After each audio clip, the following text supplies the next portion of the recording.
What are we talking about? I choose you. I choose you. I choose You. Really, each day you really have to. Before we start, you know what? It's been a minute, friend. It has been. It's been a minute. Hey. It has really been a minute. Not because we haven't wanted to, but just life been lifing. And so, it's been a minute. But I do want to thank all those people who have stopped me or friend and said, hey, are y'all still recording? Hey, y'all got a new episode coming out? Hey, what about your podcast? Hey, I want to see you. All y'all, we appreciate y'all. We love appreciate y'all. it. We really do. So, we back at it, friend. We here. We back at it. We got a lot to talk about. A lot.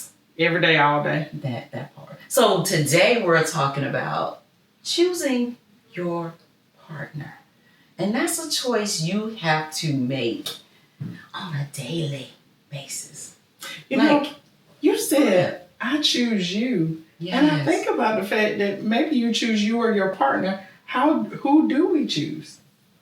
You mean when you saying choose yourself or choose your partner? Yes. Well, because sometimes people choose only themselves all the time and they don't choose their partner. Then they need to be by themselves.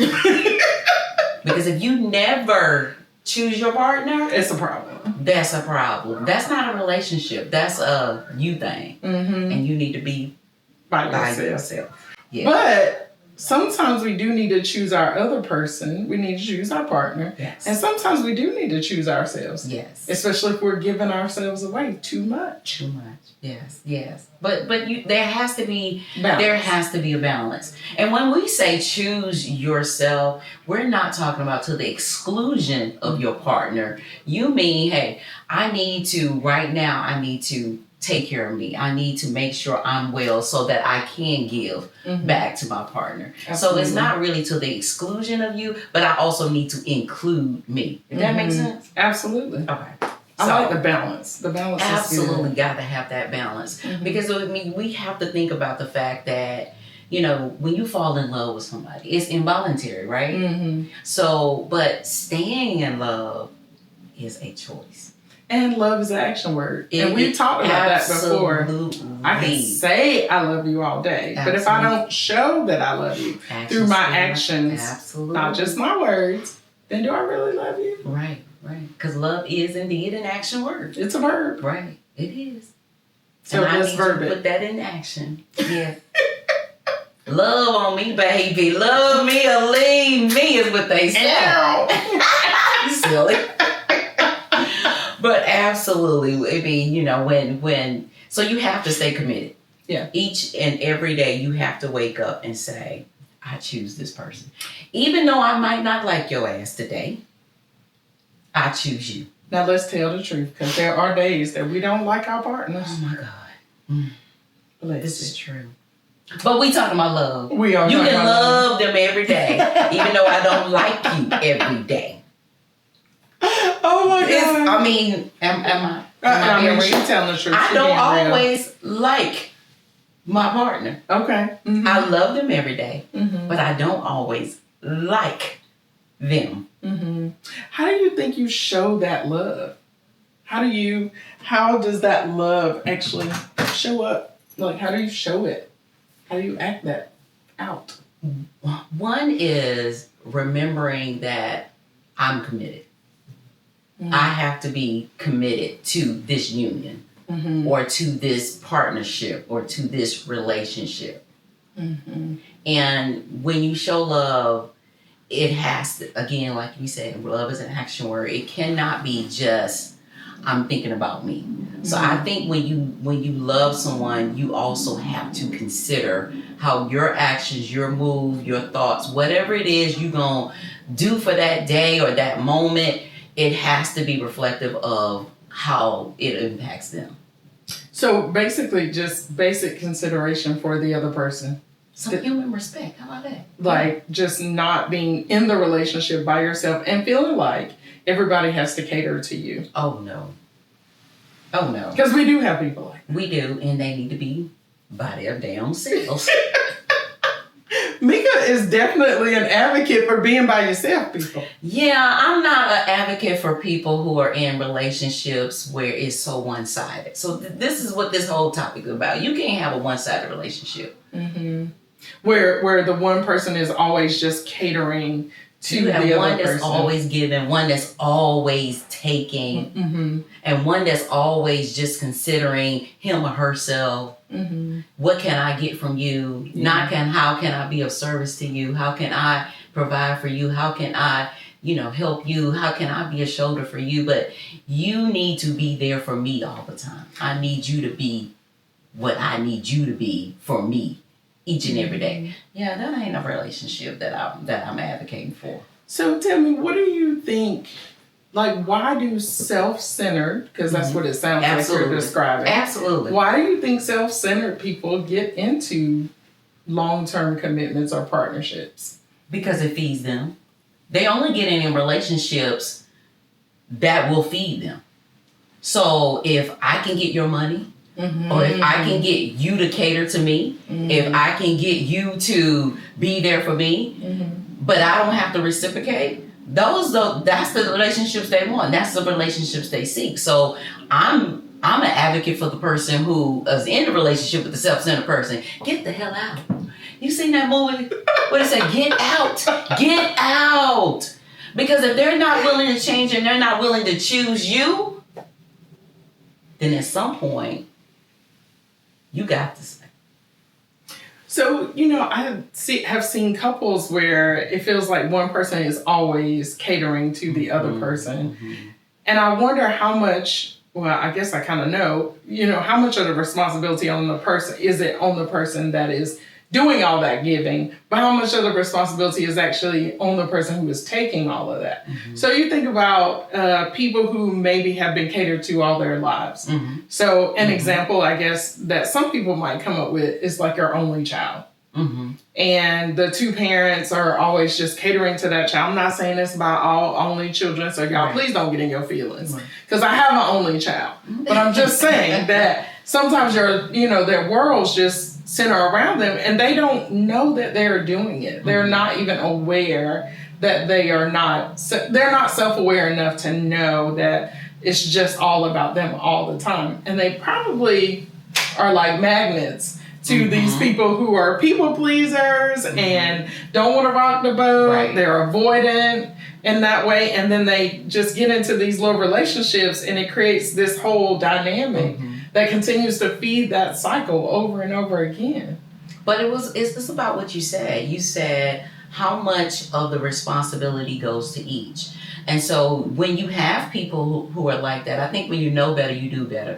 I think it is the responsibility of the person who is probably the giver, to at some point say, hey, do you realize that you never give to me? Whether it's love, whether it's a hug, whether it's a thank you, whether it's whatever it is, at some point they have to take that responsibility to say, listen, this is how our relationship manifests itself, but this isn't working for me.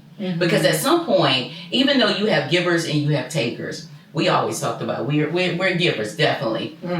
But even in our relationships, at some point, it has to feed you.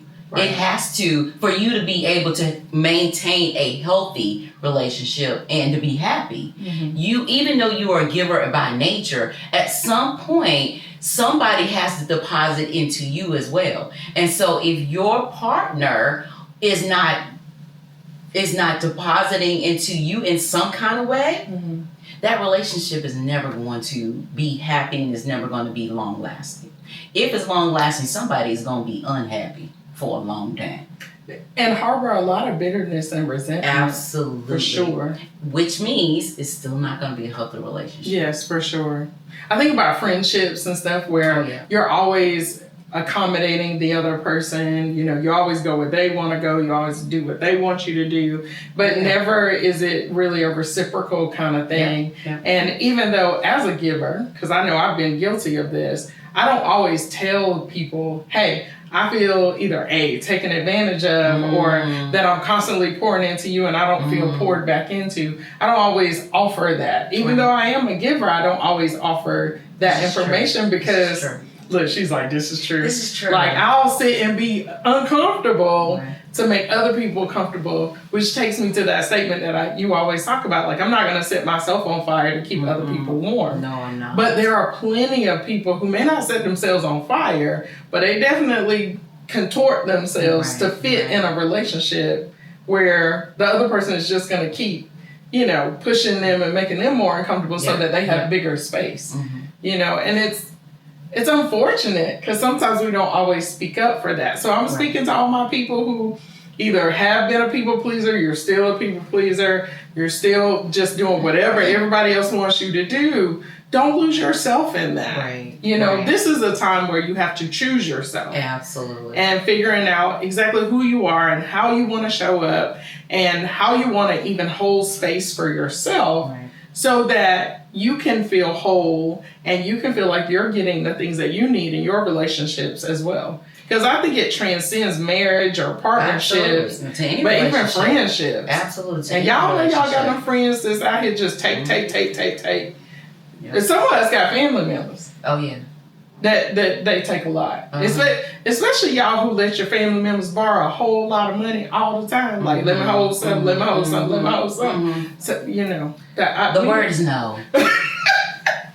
We are not a savings The word alone. is no. It might be time to I have cut a them cousin, off. I love her. She says, no is in the dictionary for a reason. So the word is no. But you were talking about choosing you, but you also can choose your relationship. And what I mean by that is you have to choose the relationship that you want to have. Yeah. So when you're in that type of relationship where you're always giving and giving and giving, how you show up and choose that relationship is when we were talking about that balance, and it is your responsibility to step up or to speak out. You have to say, hey, this is the relationship that I want to have because I'm not getting it.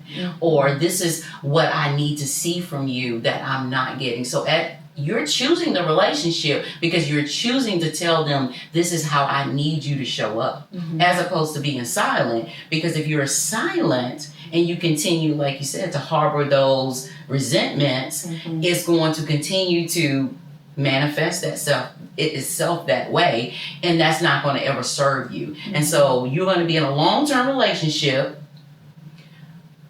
with somebody, but you're going to feel alone. And you don't want to be alone. Because nobody wants to be in a relationship and be alone. Yeah. My dad taught me I can do bad all by myself. Right. I don't need you to do bad. Yeah.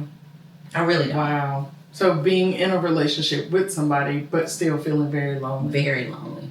That's when that person is not depositing into you. You're always giving and you're never receiving. And so at some point, you're going to be depleted. At some point, you're going to feel empty. At some point, you're going to feel like, okay, I have nothing else to give. Yeah. What can I do at this point? You want and you want and you want from me. And I'm trying to be there, and I have been there. But at no point has anybody invested in me. So I'm investing in this relationship. I'm investing in you, but nobody is investing in me. So I'm alone. Yeah. So, it just dawned on me, what about those people who they don't look like they need anything? And I know those people. Like, I am those people at times. Right. I don't look like I need anything. So I don't know that my husband always would know that I need something unless I am completely struggling. And sometimes we wait until it is that bad before, because we're waiting for them to, and this is important, see us. See that I'm struggling. See that I'm going through this. See that I need you. See that I need to be poured into. We have a big difficulty just asking for what we need before it gets to that place where you're so weighted down and you're so depleted and but you're so bitter. But is that fair? Is that fair to your partner? I mean, in our own little minds. Right. It's not. We think it is. But it's not. But you know why? You know what? Because we sit here and we're like, you you've been with me this damn long. You should know when I'm hurting, or you should know that I need help. I shouldn't have to ask you, right? But you also been with that person so damn long that you know they don't normally see it. And you have gone through this cycle over and over, like, how could he not see it? And he's sitting there thinking, but why you ain't tell me? I ain't know. You know what I'm saying? I can't read minds. I know, but I know y'all out there, so I'm going to speak for you. I know there's a group of people out there who are saying, but you know I need help. You see the house is a mess. You know I need help. You see me struggling. You know I need help. But okay, the house is a mess to who? To everybody. No, to we you. Tripping over stuff. To you, but see, guess what? That doesn't bother them. Yeah, but Mika. But it doesn't bother them. It bothers you. So if you want to see it because it's bothering you, then you need to say, honey, I need you to get that. Because I promise you, my kids have done the same thing. They have gone, I remember a time I had the laundry basket in the hallway. My children will walk right past it and trip over the damn laundry basket because they didn't see it, right? They overlook it. It's sort of like, you know how sometimes when you're, as a parent, we're both parents. You remember how when your kids were small, our kids aren't babies anymore, but when they were smaller and you know a certain cry, right? But you can hear them whining or crying and you know it ain't serious and you can overlook it. Mm-hmm. Somebody else can walk in your house and be like, do you not hear them making all that noise? You hear nothing because you've learned to overlook it because it ain't bothering you anymore. But it bothers them. Oh, did you hear what you just said? What I said, friend? You said you have learned to overlook it. You have learned to overlook and it. I think some partners have learned to overlook. That's exactly what I'm saying. Be aware. But you know what? It gotten to the point they've overlooked it, but if it's because it ain't bothering them. But if it bothers you, friend, you have to say, look here. So I don't disagree with that. Because sometimes we don't ask for what we need. And right. I am those people. So I get that. I can hold myself accountable. However, there are also these people that know that something is going on or something is wrong and they choose to overlook it. That's or a problem. They're so turned inward. Right. You're so engulfed in yourself. That's a problem in a relationship. Exactly. That's a problem. So what me and my husband talked about, this is leading to where you're talking about. I told him, you have to learn how to read the room. And I'm the room. I'm the room. You have to learn how to read the room. Seriously. Did you teach him how to read the room? He's doing so much better. I'm so proud of him. Can you give us an example? High five for real. Wherever he at, high five. Truly. Like, he can see that, I've never been one who did not wear my feelings on my sleeve. I think I'm doing a good job at keeping it in, but yeah, no. No, you know what I'm saying? When I was in 7th grade, my teacher wrote on my report, when she's happy, you know she's happy. When she's pissed, you know she's mad or whatever. Mm-hmm. I've never been one who's been able to not show it some way on my face. Right. So rather than ignoring that or overlooking that, you might want to lean in and say, babe, are you okay? Mm-hmm. Do you need help with something? Or there's something wrong. Let's talk about it. Mm-hmm. And he's been so much better with doing that. Mm-hmm. Reading the room. Or when, now I ain't gonna have y'all all in my business, or when, when he wants to be intimate and I'm tired, listen, read the room. Read the room because, you know what I'm saying? I would hate to give you one of them looks like, go on over there, Cletus. Listen. Do you not just see? I just got in this bed. It's 12 o'clock. I've been working all night. You've been sitting here, Chip. Read the room. Read the room. Read the room. Oh my God. Now, if I come to people that can't read the room, though. Listen, you better get a book. You better learn how. You better learn how to read. You better learn how to read the room. But people need to learn how to do that. Because some people can't. Some people don't read you right. Need to give them assistance. When you say responsibility, it's that other person in the relationship responsibility to say, listen. That ain't working. This is not working. This is what I need. You remember when I was looking like, I was all upset the other day and you said nothing? You should have. And then what happens when the person gets super defensive? Because we all know that happens. Then they know their ass was wrong.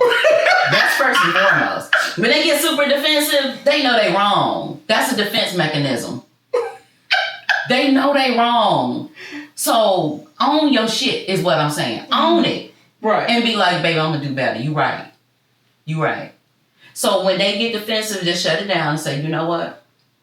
You acting like that because you know you're wrong.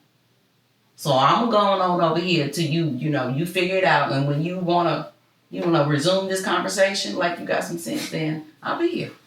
I get a sense that there's going to be some fights around that right now. What? Listen, you can't fight by yourself. If I walk off and you can fight by yourself if you want, you're going to look crazy. But you know what? That is a part about choosing you. That's hard. Because if the situation is getting to a place where it is unhealthy and everybody's yelling and screaming and we not getting anywhere, it's probably time to take a time out. Absolutely. We talked about that in some other episodes where, sometimes things can get so heated and once your heart rate gets up too high, nobody can receive. So I don't know why y'all still talking at each other because nobody can receive anything. That part. So that really is choosing you and also choosing your partner because, some of us, when we get too caught up in that and we get too upset, we might be choosing a case. That part. Oh, yeah, and then you be soliciting my other services, and you don't want that. Yeah. Get the podcast, Mika, not the boy. You don't want that. And Mika says she doesn't look good in orange, so I definitely do. Oh my God, no. That is not my color. So we're going to walk away. Stripes ain't me. No. Not stripes either. No. Oh my gosh. So yeah. There's a lot to this though. Like there's a lot to choosing you when it's appropriate to choose you. And there's a lot to choosing your partner. Yeah. A part of choosing your partner is also being aware of and being able to read the room, like you said. Yeah. Like that means I have to be inquisitive. Yep. That I see your frown and I know, well, or your body language is different, right? Right. But I mean, I got to have my eyes open. What about just choosing the relationship? Sometimes that requires you to choose you. I need a timeout. I need some self-care. Yeah. That's choosing the relationship, though. It is. Because that means I can get myself together and come back and still be with you, right? And still work on this. Yeah. So sometimes choosing, if your mind or your focus is choosing the relationship, whether that means in this moment I have to choose to cater to you or I have to choose to cater to myself. The focus should be, let's choose the relationship and what is best for the relationship right now. Do I continue to argue and go back and forth with you, or do I take myself a time out and say, hey, I need some time for me? Well, realizing that you're not in a court of law and you shouldn't be sitting there arguing with each other. But we do. I mean, relationships, we do. We do. But if I'm going after the win, if I win, then the relationship loses. Right. If they win, then the relationship loses. But if we keep the main thing, and we keep attack the problem and not each other. Yes, not each other. That's right. Yeah. Which kind of leads to an episode that will be coming to our podcast soon. Stay tuned. Go ahead and tell them your thing. Oh. See, you like for next time. Right. We're going to have an episode talking about, when you've gone through something and you're just having you're just having a bad day, you're having a bad month, you're having a bad week, a bad year. You don't want to leave that with your partner. And so that whole relationship, that whole episode is going to be about your partner wants to be humped on, not dumped on. So stay tuned for that. Humped on, not dumped on. Humped on, not dumped on. Yes. Some people don't want to be humped on either, though. Well, I don't know why y'all in a relationship then. Well, some people just like, I ain't got time for that. I don't want it. But I'm not saying that. I'm a sex therapist, so I'm not voting for that. But I'm just. What kind of relationship? Listen, Mika, some people, that's where they are in their life. You know, we have. We 85? Even then, we can cuddle. We can hold hands. We can cuddle and hold hands. Yes. But what if I'm mad with you? Well, we'll work through that. I mean, we're going to come back through, we're going to always have some times in our relationship where we ain't happy all the time. But we work through it. But if you're in a relationship that when you can still do what you do and you don't want to do what you do, yeah, we got problems. That's a whole nother episode. We got problems. So all the people out here that might have some low desire issues, y'all work on them. We got to fix that. Well, I think that is a part of choosing a relationship. Because even if you have low desire, that doesn't mean your partner has low desire. It doesn't. Right. So we got to work on that happy compromise. Well, sometimes people, still talking about choosing you. Some people's drive is like ridiculous. Listen, we understand. Lord knows we understand those kind of people. We understand that there are those kind of people out there. They are. Again, it's a happy compromise. Because just because you want to hump like rabbits all day and all night, don't mean I want to do that. So again, it's that happy compromise. So we're going to have to talk through that. Yeah. Yeah.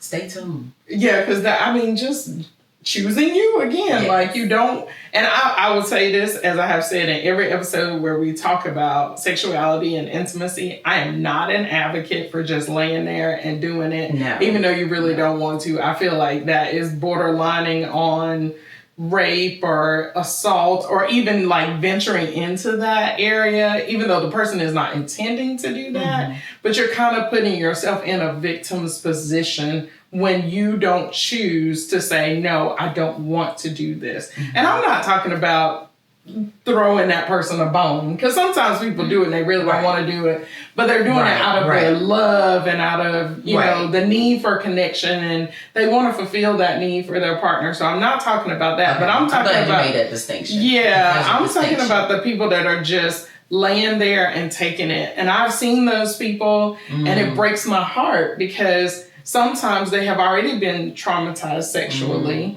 And the one thing that they try to do is to keep themselves from being in that situation by choosing themselves and being able to say no. But sometimes they feel like they can't because they're in a committed relationship. And so they just do it out of, this person feeling like they really want it. So you are always falling into that situation. I'm also not talking about the people who are, they may have a medical condition that is causing them not to want to do it. They may have a pain disorder. They may have sexual trauma that causes them not to want to do it. But again, reading the room, really knowing your partner, understanding how they feel about that, having those really deep conversations is so important. And they may need to seek help.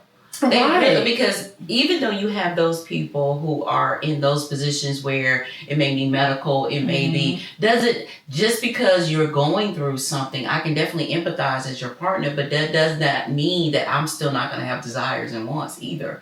So at that point, we have to figure out how to balance the two. Yeah. So they may need to seek help in those positions. So as opposed to just saying, I got a medical condition, I don't want to do it, I don't, and then your partner is left with suffering. Okay, right. They're suffering too. Long suffering. Yeah. So, there has to be that balance, and there has to be, if you're choosing the relationship, we're choosing to work on this issue of our relationship. So they may need to seek help.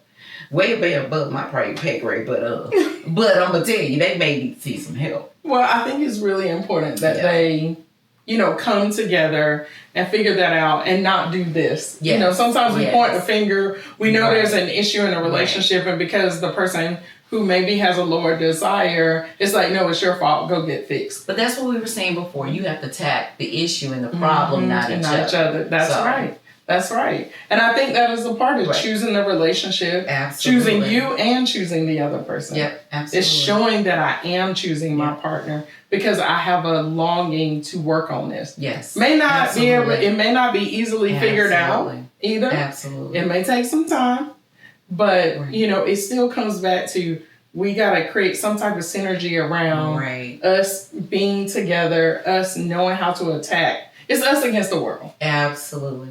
Every problem, even them kids. So absolutely. I had to pause on it. Absolutely. Even them kids. Because the kids will do it. Yes, sir. Yes, sir. They will. So what we got down to is choose the relationship. Each day you have to wake up and say, I choose you. I choose you. Cherish that person. Listen to that person. Absolutely. Watch them. Learn their things. Absolutely. Be inquisitive. Every day. Absolutely. And love is an action word. That part. Say that again, friend. Love is an action word. Actions speak way louder than words. It does. You can tell me one thing, but if you ain't showing me, She said, be by your what? Damn self. That part. Just done. Yeah. We are into building healthy relationships.